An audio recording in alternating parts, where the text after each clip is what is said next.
नमस्कार, the crime express news मध्ये आपलं सर स्वागत. आज आपण बांबोडी पंचायत समिती गणातील पुरंदवडे गावामध्ये आहोत. तर गावातील काही ग्रामस्थ आपल्या सोबत आहेत. तर त्यांच्याकडून जाणून घेऊया प्रतिक्रिया. सध्या गणामध्ये भाजप आणि राष्ट्रवादी अशी थेट लढत लागली आहे. तर इथं पारडं जड कोणाचं, तर इथल्या लोकांची आपण प्रतिक्रिया जाणून घ्या. नमस्कार. नमस्ते. तुमचा परिचय? तानाजी मारुती नाळे.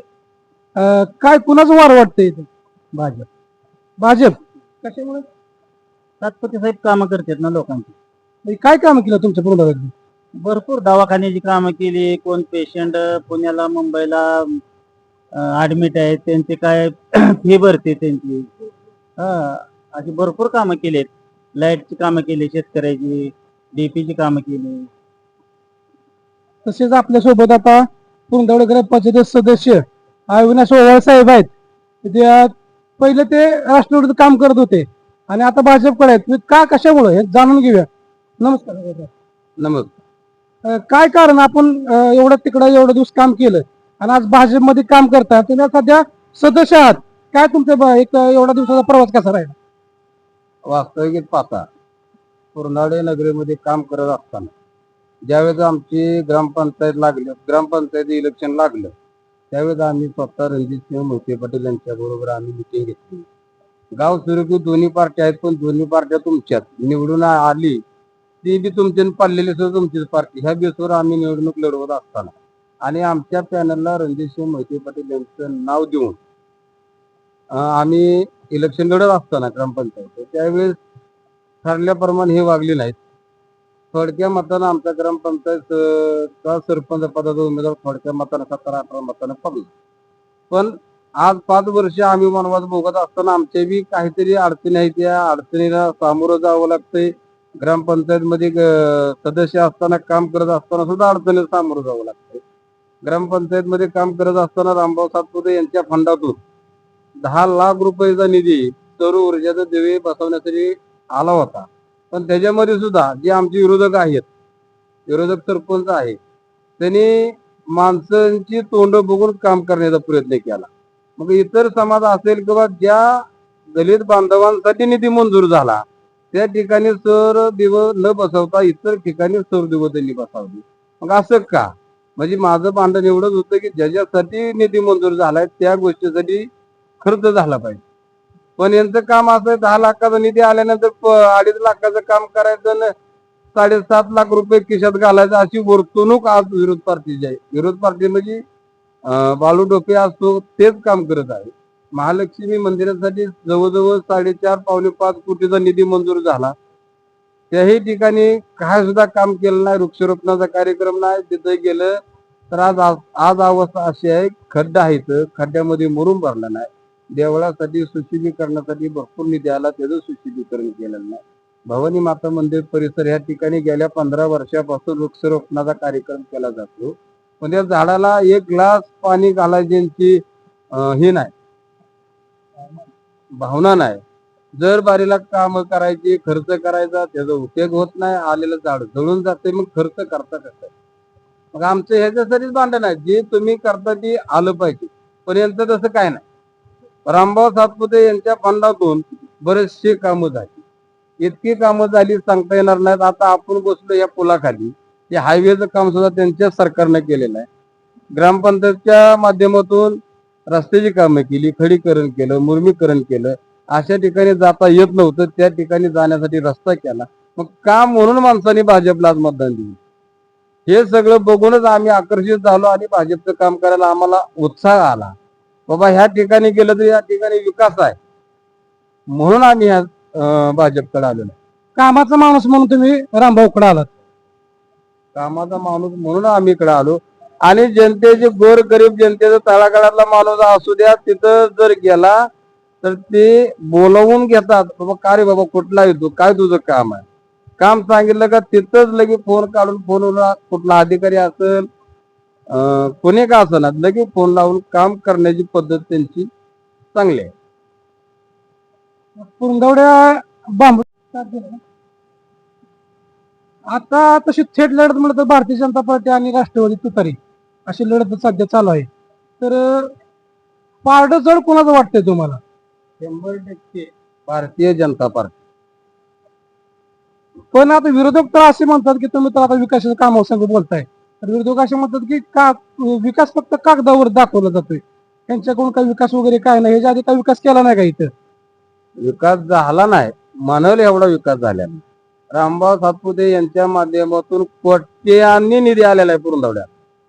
आकडा सांगता येणार नाही इतकं कोटी या पुरंदवडे गावासाठी दिलेत. शेतकऱ्यांसाठी डीपी बसवलेत. ज्या ठिकाणी जाता येत नव्हतं अशा ठिकाणी सिमेंटचं रस्ते करून दिलेलं आहे. विकास करणाऱ्या माणसाच्या पाठीमागे 100% गेलंच पाहिजे. इथं जातीभेद न बघता, पक्ष न बघता ज्या ठिकाणी विकास आहे त्या ठिकाणी जनतेने मतदान केलं. आता आपल्यासोबत काका बी आहेत, त्यांच्याकडून जाणून घेऊया त्यांच्या प्रतिक्रिया.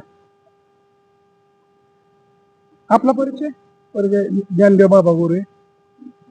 तर गोरे काका, आता सर्वांनी सांगितलं की भारतीय जनता पार्टीची कामं, विकास केलाय, तुमचं काय मत आहे याच्यावरती? हा ते विकास केलेलाच आहे. कारण कसं आहे, लाडक्या बहिणीला बी पैसे येतात, शेतकऱ्याला लाईट मोफत आहे, मी शेतकरीच आहे. शिवाय हे रेशन वगैरे मोफत मिळते. ही सगळी काम भाजप चांगली. पण माझ्या आमदारावर तर इथं आपले विरोधक सगळे टीका करतात की का फक्त खंडणीखोर आमदार, माझे आमदार असं म्हणून उल्लेख केला जातो. नक्की काय आहे? काय ते चुकीच आहे. रामभाऊ सातपुते हा एक नंबर गोरगरिबाचा नेताच आहे. कुठलं गेलं तर तो त्याचा विचारपूस चांगले तऱ्हेने करणार तो, आणि त्याचं काम करणार. कुठं दवाखाना असेल, कुणाच्या कुठलं एखादं अन्य पोलिटिशियन अन्य गुन्हा झाला असला तर तिथं ती सॉल्व्ह करणार. चांगलं काम करतो गोरगरिबांना, म्हणून आम्ही त्याच्या पाठीशी आहोत. बरं, काय सांगाल, भारतीय जनता पार्टीकडून इकडे आपल्याला देवादेश वाघमोडे पंचायत समिती गणातून आणि गटातून हरिभाऊ असे आहेत. हा, तर विरोधकाकडून तुम्हाला नाव माहिती आहेत का, कोण आहेत ते? हे माहिती कोण आहेत? अर्जुन दादा, वकील साहेब बामरोडी. ओके, परिण वाघमोडे. तर काकांना नाव घ्यायला सुद्धा उशीर लागला. ह्याचा अर्थ फक्त देवदास वाघमोडे आणि हरिभाऊ वाघमोडे यांची चर्चा सध्या जोरात आहे आणि बांबुडे गणातून चांगला भाजपला प्रतिसाद आहे. कामं काय केलेत ते भावना दाखवून दिलेत, त्यामुळे जनता यांच्या पाठीशी राहणार आहे. आणि आपल्यासोबत अजून एक काका जोडलेत, त्यांचाही विचार आपण ऐकूया. काय सांगाल? सांगायचं म्हटलं, आज जर या माळशिरस तालुक्याच्या मातृभूमीत बघितलं तर प्रचंड अशी म्हणजे आवश्यकता आहे की कुठली MIDC नाही, कुठली कंपनी नाही, कुठलं काय नाही. नावाला नुसतं कारखाना आमच्या शेजारी आहेत, कारखाना नुसतं नावाला आमच्या शेजारी आहेत. आम्ही फक्त मळीच्या दुर्गंधाने मरायचं, आम्ही मळीच्या दुर्गंधाने मरायचं, काम तर कुठलंच नाही. पण नुसता दबाव माणसांना, दबावाखाली किती दिवस राहायच्या गोरगरीब जनतेने. आणि आमच्या गावातल्या पुढाऱ्यांनी म्हणा झाव करे का तेव्हा करणार आहे काय तुम्ही? जनता काय करते हे तुम्ही बघा आधी. जनतेकरता काय केलं? 3 वर्ष गावात लाईट नव्हती, प्रत्येक डांबावरला बल गेलेला होता. 50 वेळा वराडलं तर म्हणले ग्रामपंचायतीकडे निधी नाही. अरे मग 15% निधी गेला कुठं? 15% निधी गेला कुठं हे मला दाखवून द्या ना त्यांनी. आता मोहिते पाटलाचे कार्यकर्ते असं म्हणतात की सदाशिवनगर पुरंदर हे आमचा बाले किल्ला आहे. अहो, म्हणणारे म्हणतच असतात. का म्हणत असतात माहिती आहे का? माणसाला म्हणायचं असतं पूर्ण वस्तुस्थिती जर आज बघितली, पुरंदवडे इळीव जी मुलं कामाला त्यांचं कौतुक ती घालणार ना, त्यांचाच पाळणा ते म्हणणार आहेत. आज आमच्यासारख्या गोरगरिबाची लेकरं सगळ्या रस्त्याने रडत फिरतात.